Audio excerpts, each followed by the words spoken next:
In this video, I wanted to show you how to separate your legato voices. I'm using Evolution Mandolin right now, but this same concept will apply to any of our Evolution guitar libraries since they're all based on the same engine.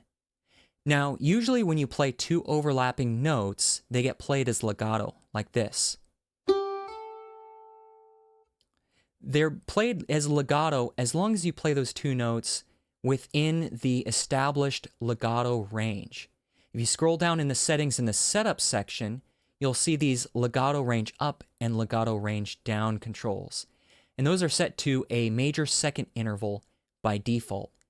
And that way, when I play those two overlapping notes within a major second interval, they get played as legato rather than being played harmonically, so that they would ring simultaneously. Now, you can always increase this legato range or disable it completely. But let's say you've got a track where you want to temporarily disable the legato range, and so that the two notes are played harmonically. One route would be to right-click on the settings and to automate them to a MIDI CC number. Now that might work fine, but in certain situations, it might not be very practical. For example, let's say in your track, there's only one note that you want to temporarily disable the legato range for. It's sort of overkill to automate the setting to a MIDI CC number just for that one note. So here's another route that you can use instead. Each MIDI channel has its own legato voice. And you can take advantage of this with a single instrument by going to the instrument options and click on the MIDI input channel drop-down menu and set your MIDI input to Omni. And that way the instrument will receive MIDI input from all MIDI channels, not just MIDI channel number 1. And that way you can take advantage of the way that the Evolution engine has separate legato voices for each MIDI channel. So if I record those same two notes really quickly, like this, if I take that second note and I put it on MIDI channel number 2, they will get played harmonically instead of being played as legato, like this. So you can use separate MIDI channels to basically override the legato range setting temporarily, or you can also use it to differentiate which note you want to be played legato to its destination note. So I could take this A right here, and let's say I want it to play legato down to an A flat, like that. But because the legato range is set to a major second interval right now, the G right here, this first note, would also be able to play this A flat as legato. And I want to make sure that the A flat gets played legato from the A and not from the G. So what I'll do is I'll set that A flat to MIDI channel number 2, which looks like it already is. And then that way, if I play it back, it'll sound like this. Right? So using separate MIDI channels is a way you can create pretty intricate legato with notes that are all very close together, and so that they would all be eligible for being played as legato. So you can use those separate MIDI channels to basically distinguish each legato voice. Okay, so let's expand on this concept of using different MIDI channels to separate the legato voices to sliding chords. So the first thing that I'm going to do is to scroll down and map the velocity slide articulation basically to the entire velocity range, and that way it'll always get triggered.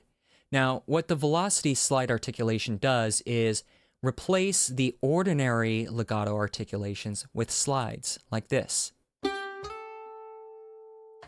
So now I'm going to record in my chords.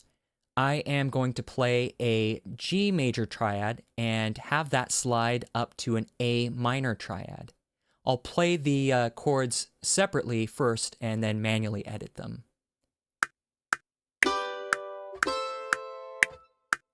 Okay, so now I'm going to edit them to make them overlap and therefore trigger the legato. So here's what it sounds like now.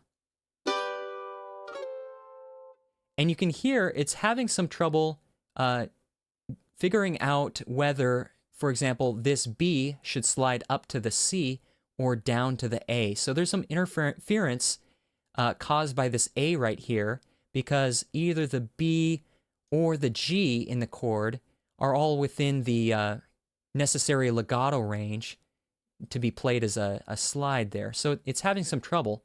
And what we can do is use the different MIDI channels to separate those notes and make it very clear which note is the proper destination note for the legato. So I'm going to take the middle note, the third of the triad, and set it to MIDI channel number 2, and then same with the A minor triad. Okay, so now when I play it back, it sounds like this. Perfect.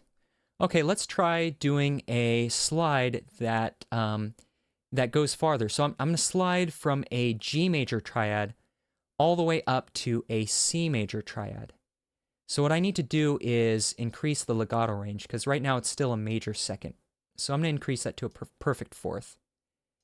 And I'll take that A minor triad and I'll move it up to a C. I'll make it a major triad. So here's what it sounds like right now. And I can tell you in advance it's not going to work properly, but here's what it sounds like.